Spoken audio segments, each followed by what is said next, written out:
The atmosphere for business in Nigeria is one of the hardest. From setting up to effectively running the business can pose a big test for entrepreneurs. More often is this severity is overrated, but it doesn't take away the fact that businesses in Nigeria have some of the hardest times anywhere in the world. Well, welcome to Business Nigeria. I am Tolu Lokpe Ogunjobi.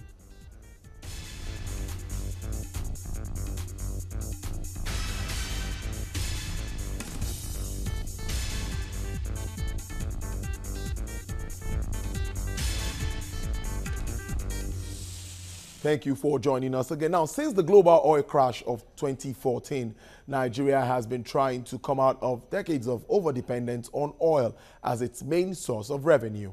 It has been that the country having to deal with recession and slide in the value of its currency. But a major intervention was announced last week by the Central Bank of Nigeria, where it announced a Forex window for investors and exporters. The small and medium enterprises segment of the economy heaved a sigh of relief as they were not only granted special consideration for $20,000 to import essential but eligible raw materials and finished goods critical to operations. A special Form X was also unveiled to ease their access to foreign exchange.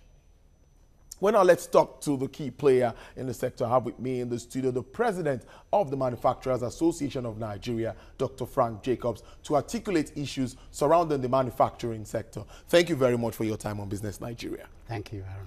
Well, a lot has been said about the Forex market. I've attended lots of meetings which you've articulated your position. Where do we stand now with all the efforts by the Apex Bank, floating the Naira, series of windows? Where do we stand at the moment? Well, I think let me say how that affects the manufacturers. The policy of the CBN at present, where they reduce the tenure on the forwards, foreign exchange forwards, to 60 days, is a welcome development. And recently we were greeted with an excellent news when they talked about the special window to the SMEs of $20,000 every quarter for the essential raw materials and machinery. I think the development so far is quite excellent. We are very happy about it because now I think our members will no longer groan under the inability to source the foreign exchange. Now they can get it readily. So it is a very good development, and we commend the CBN for that. Even though we believe that the $20,000 per quarter is obviously not adequate if we truly want to grow the manufacturing sector, knowing full well that the SMEs are the engine of any economic growth. So if we truly want to grow our economy, there is need for CBN to increase that money from $20,000 to something higher, so that not everybody will require Forex, but those that require should be able to get it and get it in the right amount. Access to this Forex has also been one challenge. Many SMEs even came out to say they weren't actually getting it. I don't know, maybe you have direct links to some people that were able to access it in due time. Actually, I received similar reports from my members, and I took it up with the CBN governor. I was promised that if there is any report from any member who fails to access the Forex, that they are going to ensure that that bank is sanctioned. And lately, our members have said that things have improved. Nobody lately has come to say that they have applied without receiving the Forex. So I think as at now, everything seems to be working out very well. Good. Now, importation of raw materials has been something that has been affecting the manufacturing sector, and I know your members at this time should be looking inwards. Or how has it been? Are they looking inwards, or are they still depending solely on importation? When I became president of MAN in 2014, I had announced my members that there should be a paradigm shift from import-dependent industrialization to resource-based industrialization. And most of our members have embraced that policy. And most of them are now looking for their raw materials locally. Some will vary their processes to accommodate locally made raw materials. Some are searching out for alternative sources of raw materials locally. So I believe that in years to come, resource-based industrialization will be the way to go. At present, my members are doing that. There are a few of them that have invested a huge sums of money in establishing those industries that are import dependent. It hasn't been easy for them to change, but they are making every effort to see how they can generate these raw materials locally by sometimes encouraging other companies to go into producing such raw materials for their own use. So everything seems rosy the way I see it in time to come, yes. Indeed, we cannot look at all of this and not look at infrastructure. Infrastructure remains very paramount to the development of the manufacturing sector. And one major issue is, aside Forex, is power. We know that we read and we hear of many companies moving even outside Nigeria to neighboring countries like Ghana and all of that to do business, affecting the development of the manufacturing sector and, contributing to the GDP of the country. How has this been? How are your members faring with this kind of challenge? Power is a major issue for this country, for economy, for industrial development. And sometimes I look at industrialization or manufacturing in this country as a patriotic duty. Because if you do it simply because you want to make money, Nigeria won't be the place to invest because of power and among other challenges that manufacturers have to contend with. But the thing, like I said, is a patriotic duty. We owe it to our country to create jobs, to create wealth, and there's no better way to do that than through engaging in manufacturing. Yes, we think that the issue of power is germane, and the situation where most of our members generate their own electricity increases the cost of doing business and makes our products uncompetitive globally.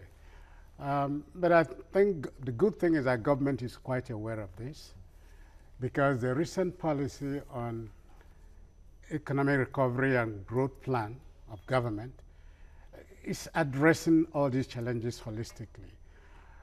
We believe that something must happen sooner or later to address the issue of power. The players in the power industry haven't been doing very well. We are calling for revisiting of the whole exercise of power deregulation, power privatization. It should be revisited because it's not working. It is definitely not working. Many have argued, like this you brought up now, this revisiting the privatization exercise, but many are saying this private investors, they want to make money, and maybe they've invested some money, and even the federal government not even be able to pay them back. So revisiting it, are you sure we're not going to be taken back to square one? Not really, because I had to say this, but with due respect to those investors, it does appear that they didn't know what they were getting into. As a result, they couldn't perform. And I don't want to go into detail on that, but I think they didn't know what they were getting into. And because of that, when they got into it, it was difficult for them to perform. But sincerely, before I go to my next question, is it true that manufacturers moved out of Nigeria at a time? And if really, how did it affect the sector? Oh, definitely. A lot of manufacturers, not a lot, but quite a few manufacturers left the country, moved over to Ghana. Some today have a small operation in Nigeria to make sure they have their food in the country, while the major part of their processes manufacturing is done in Ghana and other countries, because those places have more favorable investment climate than we have in Nigeria today. And that is why I'm happy with what the federal government is doing under the PEBEC, that is Presidential Enabling Business Environment Council. They are really doing something to improve the ease of doing business in this country. And I believe something is going to happen soon. I'm very happy with the result. They came up with a 60-day action plan. And that 60-day action plan has elapsed, and they have provided the scorecards, and we're very, very pleased with the progress made so far. And we think that more can be done, but what they've done so far is quite commendable. Talking of ease of doing business, and I know this affects manufacturers, registering companies, custom issues, and all of that for those bringing in goods and all of that. And yes, talking about this ease of doing business committee that was set up, and I think is headed by the Vice President's office. Now, you said you're quite pleased with what they came out with. A little bit of all of these challenges, the bottlenecks we have, the documentation and all of that. Do we still have that at our ports? After 60 days of this 60-day action plan, the scorecard gives 70% improvement. And we thought that 70% out of 100 is obviously a good number. And we believe that it's a work in progress. Okay. In no distant future, they're going to address the whole problems.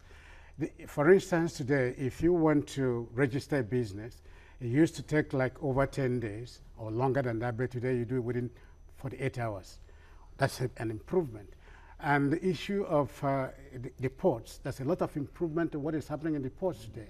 So I think that 60-day action plan really worked, and we're very happy about what they have achieved. Indeed. It brings me back to this industrial revolution plan that we had at the time, talking about industrializing the country. I knew man played a very important role in advocating and all of that. But I don't see, are we moving out of that? Are we moving out of that now at this time? Because we have lots and lots of new schemes and processes in place. No. In fact, recently, about last year, sometime last year, we engaged with the Minister of Industry, Trade and Investment on the status of the NIRP, Nigerian Industrial Revolution Plan. And he told us that, yes, they have embraced, the new administration has embraced that policy, they adopted it, they're working on it. And most of the policies that are coming out today with are in consonance with the dictates of that NIRP. So they're not doing anything different from what has been set down in that blueprint. And that's even what we're advocating on area of resource-based industrialization. It's part of that whole NIRP mandate. So government has adopted the policy, and we are keying in. Indeed, indeed. We're going to take a break now, Doctor. We're going to be back and we'll continue this discussion. You're still on to Business Nigeria. Let's take a break now, and I'll still have the President of Manufacturers Association of Nigeria here in the studio to articulate these issues surrounding manufacturing across the country. Stay with us on the show. We'll be right back.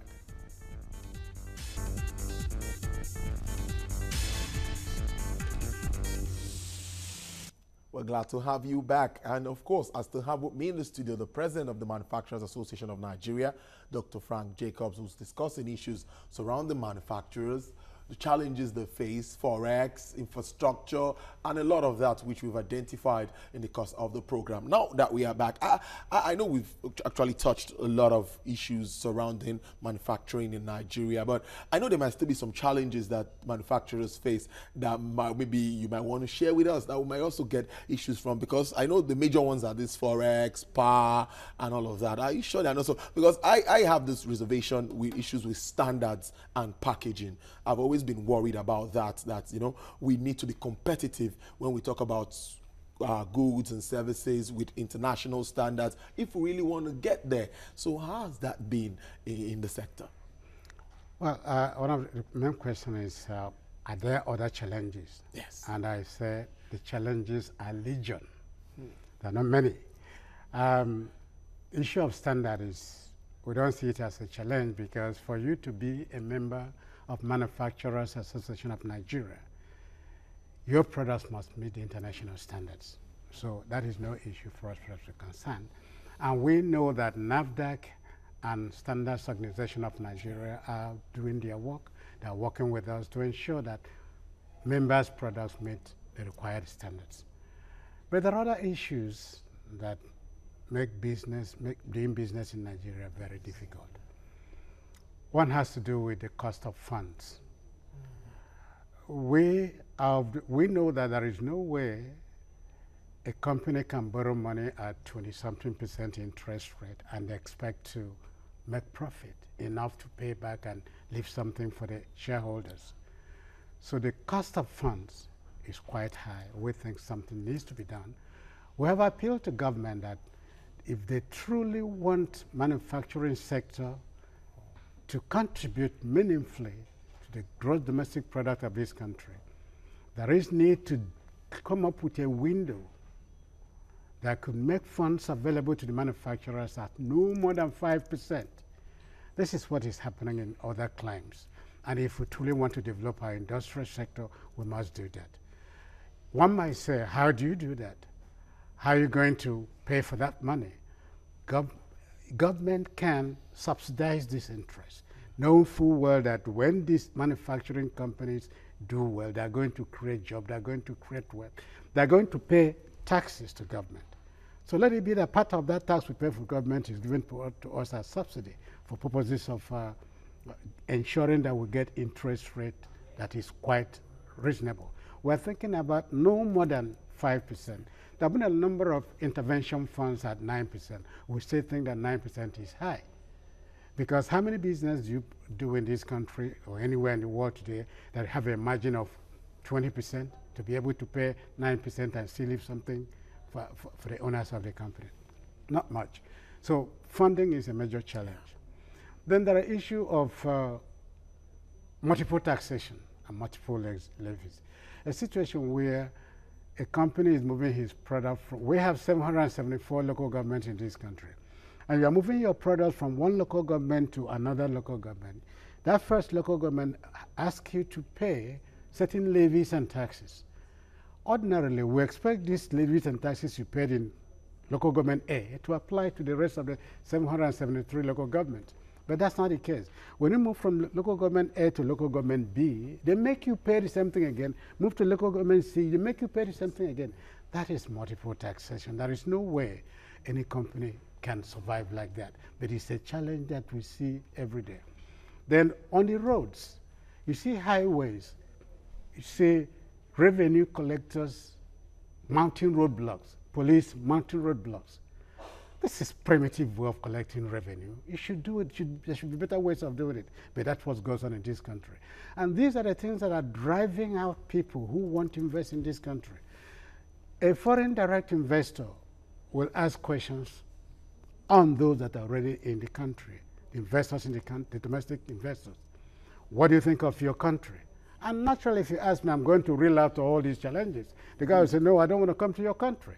So if we truly want to attract direct investment, direct foreign investment, as well as domestic investments, we must improve the ease of doing business in this country. Then we have a number of regulatory agencies with overlapping functions and mandates. I think those should be streamlined. We think government has a role to play in ensuring that those are streamlined. Because these are some of the challenges we have. There are many more. Indeed, I think I can just stop here. Indeed. Because I can imagine cost of funding, multiple taxation, and all of this to contend with. It's really not easy doing. Now, another thing that comes to my mind is the diversification agenda of the government. I see manufacturers they need to play a very key role in this. How are you aligning with this? Well, the good news is that, first of all, man is in agreement and support government in the area of diversifying the economy, because that's the sustainable way to go. And lately, we heard that the government has now reactivated the EEG, Export Expansion Grant, that had been suspended since 2014. That means that manufacturers or exporters will now be interested in exporting, and exporting of manufactured products is the better way to go than exporting of raw materials like agro produce. Our position is that this agro produce should be processed in this country. If we process them injections, then we export those finished products. That way we are creating employment in our country. And most of our members are now beginning to key into the export market because of this incentive coming from government in form of the EEG. So I believe that with time, the issue of oil, crude oil being the only source of revenue for the country will be a thing of the past, because our members are beginning to show interest in export market and are making effort to ensure that they help diversify the economy by exporting their products rather than just producing them and selling them. Indeed, and even adding value to it. Exporting at this time seems to be very key. President, Manufacturers Association of Nigeria, Dr. Frank Jacobs, I must thank you for your time on Business Nigeria and giving insights to all of these issues. It's my pleasure. All right, then. Thank you very much. Well, crude oil prices now are down in the global market as dealers watch supply lines. In London, the Brent crude trades downwards at $51 per barrel. The price is weakened by 63%, following uncontrolled supply logistics from key producing nations. For the OPEC basket, price drops to $49 per barrel. Well, that's our package for you today on Business Nigeria. We hope you enjoyed it. Join us another time for more insightful analysis. I'm Tolu Lokwe Ogujobi. On behalf of the entire production crew, I must thank you very much for watching.